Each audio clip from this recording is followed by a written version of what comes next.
സർവശക്തനായ ദൈവത്തിൻ്റെ അതിപരിശുദ്ധ നാമം അതിയായി മഹത്വപ്പെടുമാറാകട്ടെ.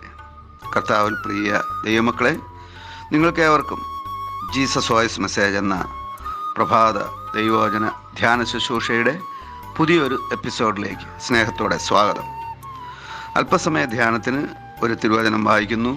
സദൃശവാക്യങ്ങൾ 8-ാം അധ്യായം 13-ാം വാക്യം. യഹോവ ഭക്തി ദോഷത്തെ വെറുക്കുന്നതാകുന്നു.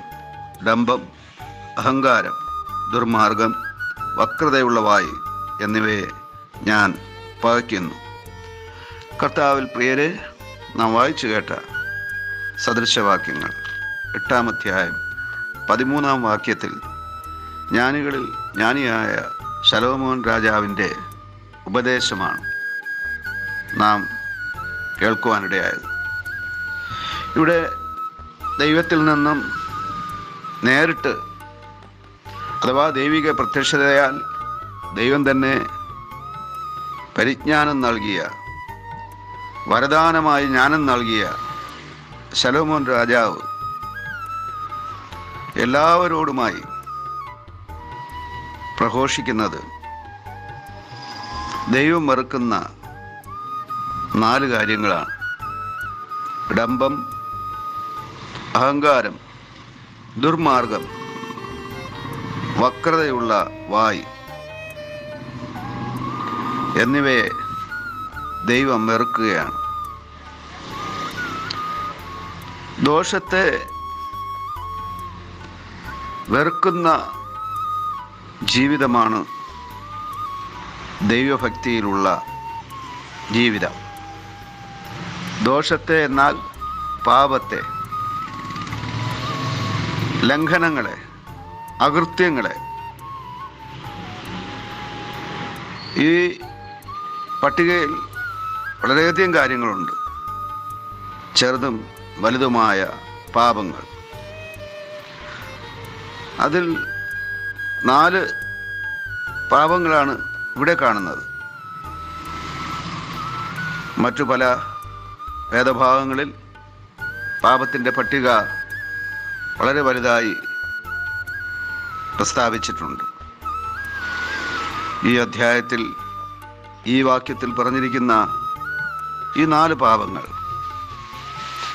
അവ ദൈവം വെറുക്കുന്നതാകയാൽ നാം വെറുക്കേണ്ടത് അത്യന്താപേക്ഷിതമാണ്. ഈ പാപങ്ങൾ നമ്മിലുണ്ടെങ്കിൽ നാം യഹോവ ഭക്തിയിൽ തികഞ്ഞവരല്ല, യഹോവ ഭക്തിയിൽ ജീവിക്കുന്നവരല്ല. യഹോവ ഭക്തി എന്നാൽ ഈ പാപങ്ങളെ വെറുക്കുന്ന ആ അവസ്ഥയിൽ എത്തിച്ചേർന്നവരാണ്. നാം യഹോവ ഭക്തിയിൽ ജീവിക്കണമെന്ന് ദൈവം നമ്മെക്കുറിച്ച് ആഗ്രഹിക്കുന്നു. എന്നാൽ യഹോവ ഭക്തിയിൽ ജീവിക്കുവാൻ ആഗ്രഹിക്കുന്നവർ ദോഷത്തെ വെറുക്കുവാൻ, പാപത്തെ വെറുക്കുവാൻ കടപ്പെട്ടവരാണ്. ഓരോ പാപവും നാം വെറുക്കുവാൻ പരിശുദ്ധാത്മാവ് സൂചിപ്പിക്കുകയാണ്. പാപം ചെറുതും വലുതും എന്ന വ്യത്യാസമില്ല. നമുക്കറിയാം, ഒരു വിഷപ്പാമ്പ് അത്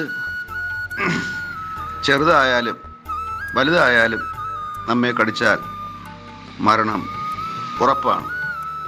അതുപോലെ തന്നെ പാപത്തിന് ചെറിയതും വലിയതുമെന്ന വലിപ്പച്ചെറുപ്പമില്ല.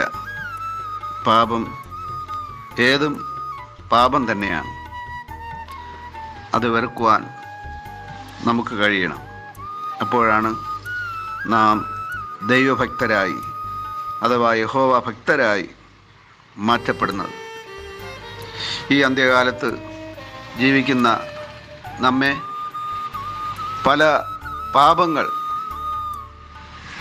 മാടി വിളിക്കുമ്പോൾ അവിടെ ഈ പാപങ്ങൾ ദൈവം വെറുക്കുന്നത് എന്നുള്ള ആ സുബോധം വീണ്ടെടുത്ത് പാപത്തെ വെറുത്ത് യഹോഭക്തിയിൽ ജീവിക്കുവാൻ ദൈവത്തിൻ്റെ പരിശുദ്ധാത്മാവ് ഇന്ന് തിരുവചനം കേട്ട എല്ലാവർക്കും കൃപ ചെയ്യുമാറാകട്ടെ. ആമേൻ, ആമേൻ.